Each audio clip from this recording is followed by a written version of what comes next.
Bob Lazar's claims about UFOs, alien technology, and secret government programs continue to spark heated debates. Whether you believe his story or not, the questions he raised about the possibilities of extraterrestrial life and advanced technologies have kept people fascinated and scared for decades. The UFOs at S4. Bob Lazar's most famous claim centers around the existence of 9 alien spacecraft hidden at a secretive base near Area 51. It's called S4. Now, Lazar stated that these UFOs were unlike anything that we've ever seen. According to him, these ships were shaped like discs with a highly advanced propulsion system that defied the laws of physics. How fun is that? The UFOs didn't use traditional engines or wings. Instead, they had a device that manipulated gravity, allowing them to float, hover, and zip around at unimaginable speeds. Yeah, they can control gravity. That's kind of not fair. Lazar even claimed that he got to work up close with one of these crafts, where he witnessed firsthand how it could move in ways that no human-made craft could, essentially appearing to break all known laws of physics. Element 115. One of the most significant claims Lazar made was about a mysterious element called Element 115. Now, when Lazar spoke about it in the late 1980s, Element 115 had not yet been discovered. Yeah, spoiler alerts, Lazar. He claimed that it was used as a power source for these UFOs. Now, according to Lazar, when Element 115 was exposed to radiation, it generated a gravity field strong enough to power the spacecraft, allowing them to float and travel at speeds that seem impossible by today's standards. In 2003, scientists created a synthetic version of Element 115, but it is highly unstable and only lasts for a fraction of a second. But that's a start. Lazar's description sparked further interest in the element, as it seemed to align with the scientific discovery of a new element, adding weight to his claims. Anti-gravity technology. Lazar often spoke about the anti-gravity technology used in these UFOs. It's the most important part, right? He describes it in detail. He claims the flying saucers would utilize a gravity manipulation device that bends the fabric of space-time around them. So nothing's going on in the ship, but they move everything else around it. Confusing. This device, in Lazar's view, didn't just allow the ships to float, it enabled them to perform maneuvers that seemed literally impossible, such as sharp turns, sudden stops, or instant accelerations without the inertia or forces that human pilots would experience. You ever see those videos of pilots passing out? That wouldn't happen here at all. Lazar suggested that the technology was so advanced that it defied everything we know about propulsion, gravity, and physics in general. He described it as a game changer, of course. If we could replicate it, it could revolutionize not only space travel, but energy generation as well. Yeah, no more buses. We're going to be floating to school in the future. The sport model UFO. In addition to the larger, more mysterious crafts, Lazar also described a smaller UFO, which he referred to as the sport model. It's kind of funny. This craft was only about 16 feet wide and could carry a small crew or just a single pilot. Lazar had the opportunity to examine the sport model closely, and he describes its designs as unlike anything created by human beings. One of the most fascinating aspects of said sport model, according to Lazar, was its method of control. See, instead of using buttons, levers, or any conventional instrument, steering wheel, anything like that, this UFO seemed to respond directly to the pilot's thoughts.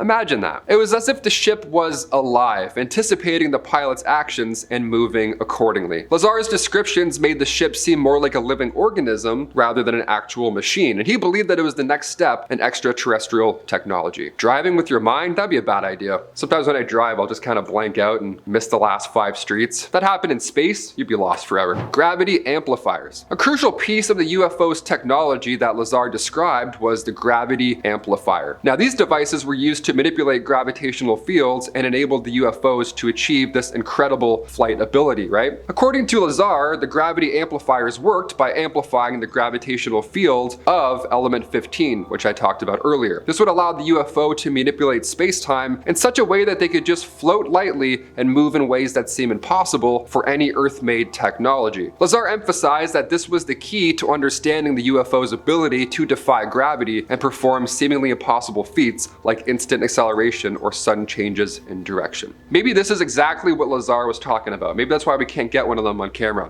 They're too quick. The reverse engineering program. At S4, Lazar claimed that the government was running a program to reverse engineer alien technology, stuff we find lying around, with the goal of understanding how the UFOs worked and eventually using this knowledge to create human-made versions of the crafts. Lazar stated that his job was to help study the propulsion systems of the UFOs, although he was only given limited access to the technology. More than fair. I mean, it's alien technology, not everyone gets to touch it. He explained that the project was highly secretive and the scientific scientists working on the UFOs weren't told everything. Each person involved only knew a small part of a large puzzle. Lazar believed the ultimate goal of the program was to develop advanced weaponry and technology by harnessing the power of alien spacecrafts. That would be terrifying. Independence Day, but make it real. Extraterrestrial biological entities. While Lazar didn't claim to have met any aliens himself, he did describe what he called extraterrestrial biological entities, or EBEs. These were alien beings that Lazar believed were connected to the UFOs that he worked on. He said that one of these beings was kept at Facility S4 and that it was a small, gray, and very similar to the grays often depicted in UFO lore. It was a little tiny gray alien. Apparently he saw it. He said he was told that the beings were part of ongoing research into alien technology. Now this of course adds another layer to Lazar's story, implying that the government not only has UFOs, but also has access to alien bodies or living extraterrestrials. Free my boy E.T. S4s Location and Security. So where is this S4 base that I keep mentioning? Lazar gave detailed descriptions of the secret base that he worked at, which he said was located near Papoose Lake, about 12 miles south of the famous Area 51. He claimed the base was highly secure with layers of protection to keep intruders away. Now Lazar described the base as having multiple security checkpoints, armed guards, surveillance cameras, and restricted areas. All the goods. He emphasized how secretive the whole operation was, with very few people knowing the full scope of the research taking place right there. Lazar himself was only allowed to work on certain parts of the UFOs, and he wasn't briefed on the bigger picture, right? They only know a small amount each. Now this sense of secrecy only deepened the mystery of S4, leading to endless speculation about what or where exactly the government is hiding. Project Pluto. One of the more intriguing pieces of Lazar's story involves a top secret project that he mentioned called Project Pluto. Lazar said this was the code name for the program aimed at studying alien spacecraft and attempting to reverse engineer their technology. Although Lazar didn't know all of the details, he believed that Project Pluto was one of the government's most ambitious and secretive operations ever, and it focused on understanding how the UFOs worked and how they could use their technology and,